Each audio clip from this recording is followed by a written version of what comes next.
لو الفطير المشلتت بينشف معاكي او بيطلع معجن من جوه مش مظبوط، يبقى لازم تجربي الطريقه دي في عمل الفطير. هنعمله النهارده بطريقه عبقريه بدون فرد وبدون مجهود، والنتيجه بتاعته بتطلع بجد رهيبه، طري ومورق جدا من جوه وطعمه وريحته في منتهى الجمال. وهقولك كمان على التسويه المظبوطه عشان ما ينشفش ويطلع معاكي طري بالشكل ده. شايفين بقى الفطير بتاعنا شكله حلو قد ايه؟ التسويه بتاعته ما شاء الله مظبوطه جدا من فوق ومن تحت.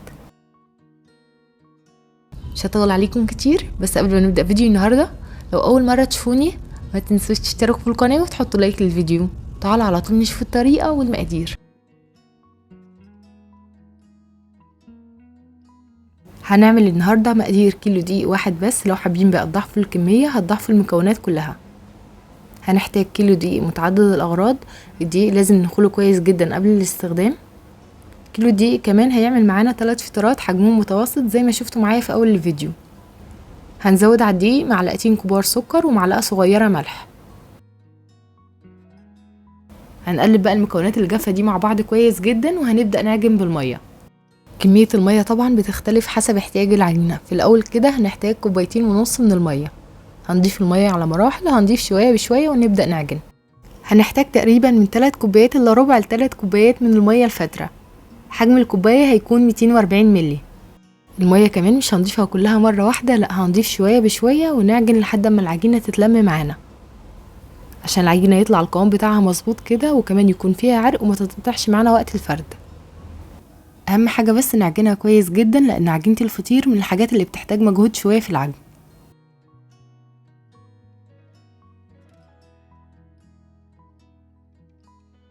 اول ما العجينه تلم معانا بالشكل ده هنزود عليها معلقه كبيره من الزيت. الزيت بيخلي العجينه طريه وناعمه، وفي نفس الوقت بيسهل علينا العجن.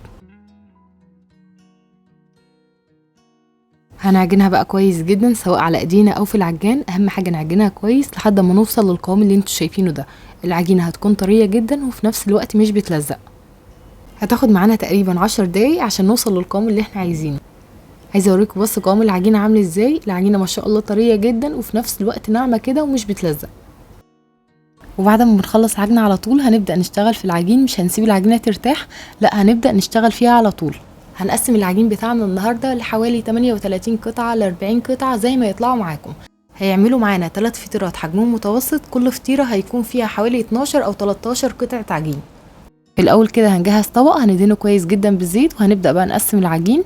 هنضغط على العجينه بايدينا كده بتدينا الشكل المدور ده. الطريقه بتاعتها سهله جدا ومش هتاخد مننا اي وقت خالص. نحاول كمان نخلي ايدينا واحده كده واحنا بنقطع العجين عشان كلهم يطلعوا بحجم بعض. الفطير بتاعنا النهارده سهل وبسيط جدا ومش هياخد مننا اي وقت خالص ولا اي مجهود، وكمان هنفرده بابسط طريقه فرد.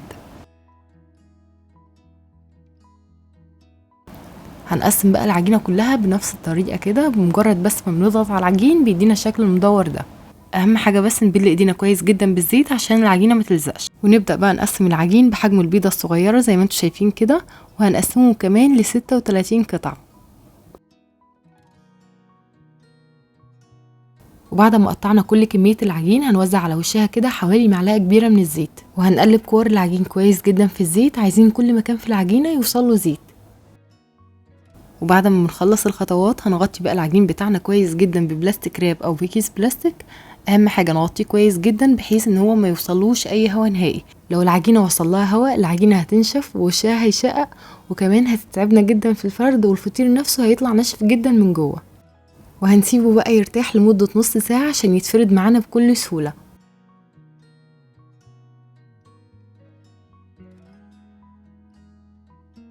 تعالوا بقى دلوقتي نجهز خليط التوريق اللي هنورقه للفطير بتاعنا.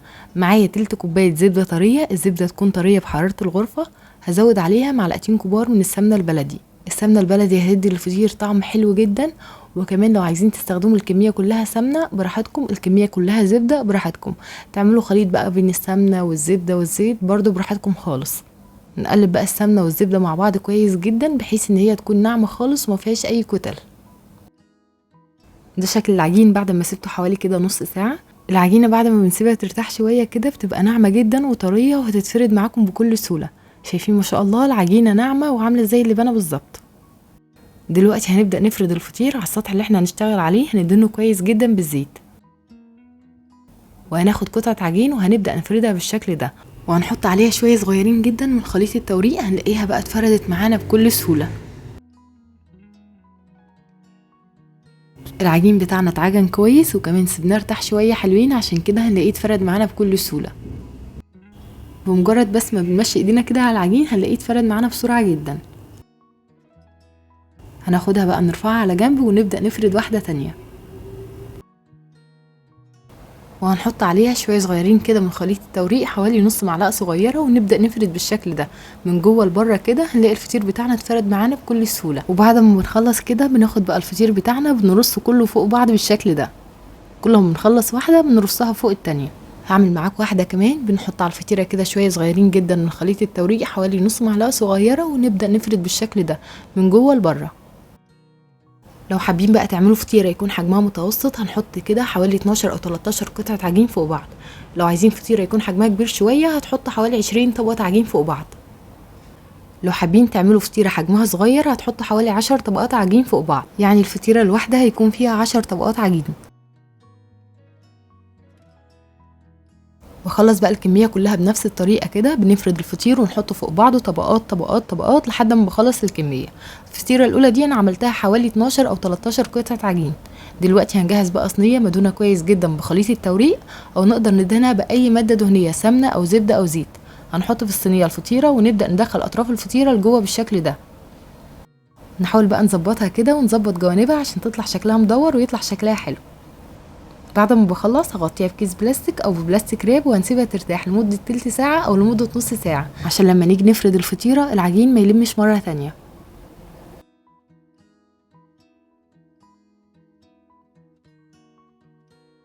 نقدر كمان نحط رقات الفطير في الصينية، كل ما نفرد طبقة كده نحطها في الصينية لحد ما بنخلص الكمية كلها، وفي الاخر هندخل اطراف العجين لجوه بالشكل ده. وبعد ما بخلص خالص هغطيها بقى ببلاستيك راب او بكيس بلاستيك وهنسيبها ترتاح لمدة نص ساعة.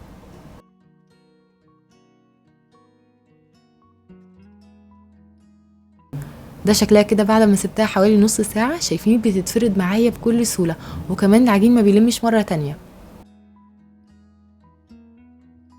نحاول بقى نفرد الفطيرة بحجم الصينية كلها، وبعد ما بنخلص هندهن وشها بشوية صغيرين جدا من خليط التوريق عشان تاخد لون ذهبي حلو.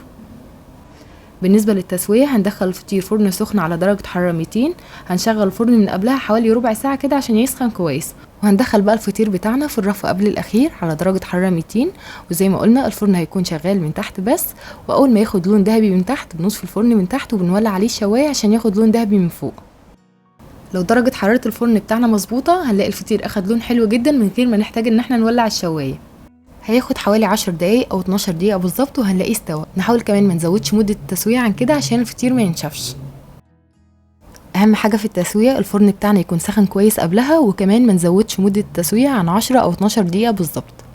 بعد ما بنخرج الفطير من الفرن هنديله بقى رشة مية ونغطيه بفوطة وهنسيبه متغطي لمدة 10 دقايق. هيطلع بقى معانا طري ومورق جدا وطعمه وريحته في منتهى الجمال. شايفين شكله حلو قد ايه؟ التسوية بتاعته ما شاء الله مظبوطة جدا من فوق ومن تحت. فردنا الفطير النهارده بطريقة فرد سهلة وبسيطة جدا، ما خدش منا اي مجهود خالص، والنتيجة بتاعته بجد حلوة قوي. جربوه بنفس الطريقة كده وانا متأكدة ان هو هيعجبكم. هسيب لكم كل المكونات مكتوبة في صندوق الوصف. وبس انا كده خلصت فيديو النهارده. بتمنى الفيديو يكون عجبكم واستفدتوا منه، ولو اول مرة تشوفوني ما تنسوش تشتركوا في القناة وتحطوا لايك للفيديو. اشوفكم على خير ان شاء الله في فيديو جديد. مع السلامة.